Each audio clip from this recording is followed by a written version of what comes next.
यशाया 29 का 13 पद।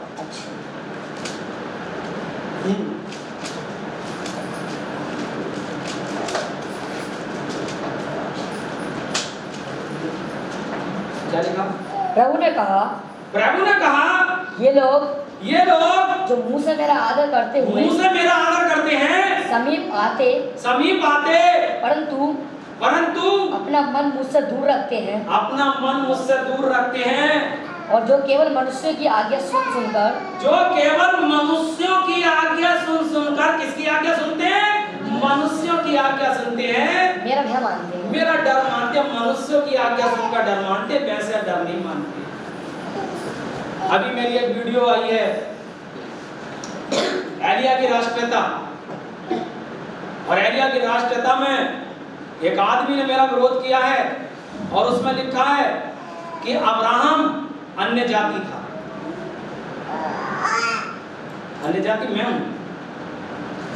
आप बताइए अब्राहम अन्य जाति हो सकता है? कॉमन सेंस से बताइए। चलो सही गलत का हम ये नहीं कहे, गलत है क्वेश्चन यार नहीं।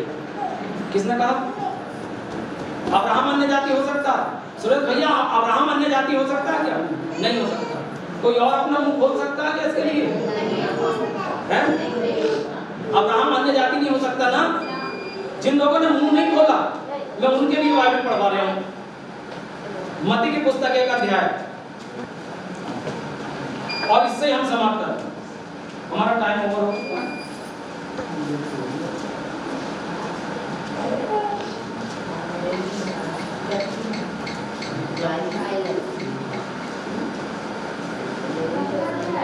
पढ़ो।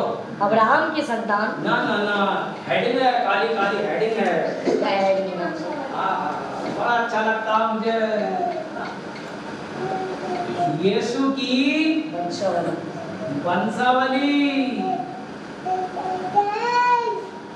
यीशु की वंशावली है। और भैया क्या लिख रहा है यीशु की वंशावली में? पढ़िए। अब्राहम की संतान दाऊद की संतान यीशु मसीह की वंशावली। आगे पढ़िए। अब्राहम से इसहाक उत्पन्न हुआ, इसहाक से याकूब उत्पन्न हुआ, और इसकी वंशावली चलते लास्ट में 1 अध्याय के लास्ट में आती है और यीशु पैदा हुआ। सुरेश भैया ध्यान से सुनना, अगर अब्राहम अन्य जाति है तो यीशु की वंशावली के अनुसार यीशु भी अन्य जाति है। हालेलुया। उस आदमी ने इतना बड़ा पाप किया है और अपने स्टेटस पे लगाया है। अगर ये अब्राहम अन्य जाति है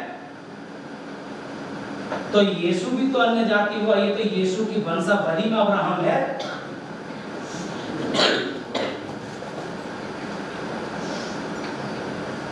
ये कमेंट आया है यीशु की वंशावली। एक बात बता के समाप्त करते हैं। बाइबल में कुछ जोड़ने और घटाने से, बाइबल में कुछ बढ़ाने और घटाने से बेहतर है मैं हार मान लूं। हालेलुया। और मैं परमेश्वर मुझे माफ करना, मुझे अपने राज्य में ले लेना।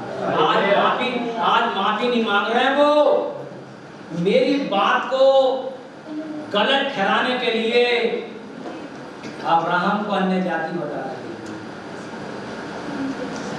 क्यों? क्योंकि मेरे पास एक कार नहीं है। मैं अभी बेंगलोर और बंबई प्रचार करने के लिए जा नहीं रहा हूं।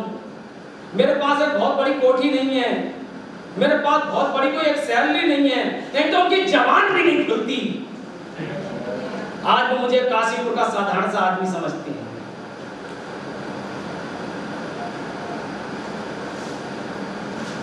एक लड़की ने मेरे साथ एक ऐसा क्वेश्चन किया कि भैया परमेश्वर ने मुझे बताया कि आपसे कुछ बात करनी है। मन का बहुत बढ़िया अच्छी बहन करिए बात। तो मन का खुदा ने बताया कि हाँ तुमसे ये बात करनी है कि तुम काय के टीचर हो। मन का इंग्लिश के, इंग्लिश ही पढ़ी भैया तुमने। मन का हाँ मैंने इंग्लिश गणित नहीं पढ़ा? मन कहा हाँ बहन गणित नहीं पढ़ा। कौन सा विषय पढ़ा भैया? मन का गणित विषय पढ़ा। इस तरीके से पकड़ा मुझे, नाम नहीं बताऊंगा मैं उसका, इसी महीने सुन के। तो क्या तुमने गणित पढ़ा है या इंग्लिश पढ़ी है? मन का गणित पढ़ा है। तो उसके कहने का क्या मतलब था? तो क्या तुम छोटे हुए या नहीं हुए? ये तो मतलब था, कहा नहीं से। मन का अच्छा। तो क्या भैया ये बताओ, जिसने गणित पढ़ा है अर्थात पौलुस ने, जिसने इतने बड़े चमत्कार करे, मुर्दों को जलाया, आश्चर्य काम करे, जिसने गणित पढ़ाई करी, गणित की, तुम उसकी वो पढ़ाई तो नहीं बताते हो। तुमने ये क्यों पकड़ लिया है सूरज था और ये था? मन का बहन तुमने पूरी वीडियो नहीं देखी है? अभी मोहित ने डाली है कि वो देखी उसने क्या पौलुस के 39 बार कौड़े मारे गए, ये करा गया वो करा गया।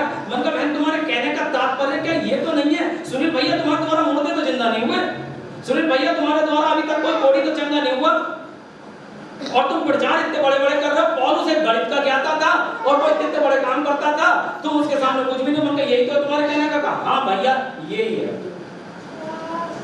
मन का आ जाओ भाई। मन का बहन जो गणित के पढ़ने वाले थे वो दो लोग हाईलाइट हैं बस। कौन कौन से बोले? मन का एक तो पौलुस हाईलाइट है जो गणित की पढ़ाई कर हुआ था, और एक पतरस हाईलाइट है जो गणित की पढ़ाई कर हुआ था, और गणित की पढ़ाई करने वालों के द्वारा मुर्दे जिंदा हो रहे थे और लंगड़े चल रहे थे। लेकिन मेरी बहन मुझे ये बता दो, वो फिलिप्पुस के द्वारा तो एक भी मुर्दे जिंदा करने का वर्णन ही नहीं है।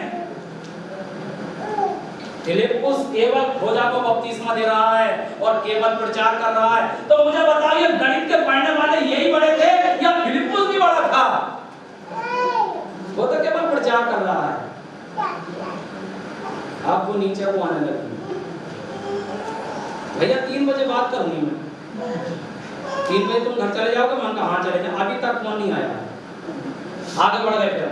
मन ये बताइए 12 चेलों में से 11 बचे और 11 चेलों में केवल 2 लोगों के द्वारा मुर्दे जिंदा हो रहे हैं। बाकी जो हैं वो जो 11 के और जो चेले हैं 9 और 8 चेले हैं, क्या वो बिल्कुल बेकार थे जिनके द्वारा मुर्दे जिंदा नहीं हो रहे थे?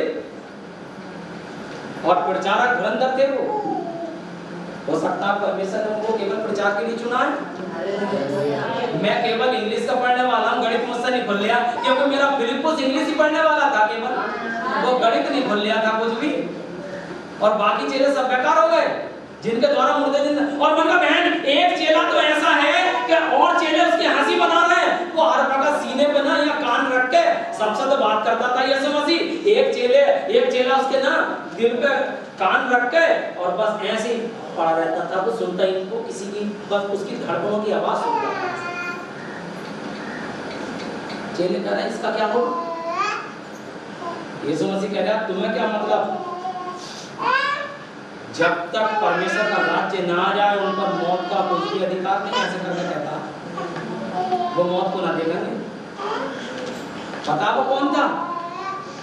यूहन्ना, जो पतमुस नाम टापू पे प्रकाशित वाक्य की पुस्तक लिख रहा था, सबसे छोटा था। यूहन्ना का जिक्र नहीं है इस वाले यूहन्ना का, क्या वो मुर्दे जिंदा कर रहा था? भी एक जगह तो पतरस के साथ में था। पतरस ने कहा था कि उठ, इसके द्वारा तो कोई आश्चर्य कर्म नहीं हो रहा था। और ऐसी बात नहीं है यहाँ आश्चर्य कर्म नहीं होते,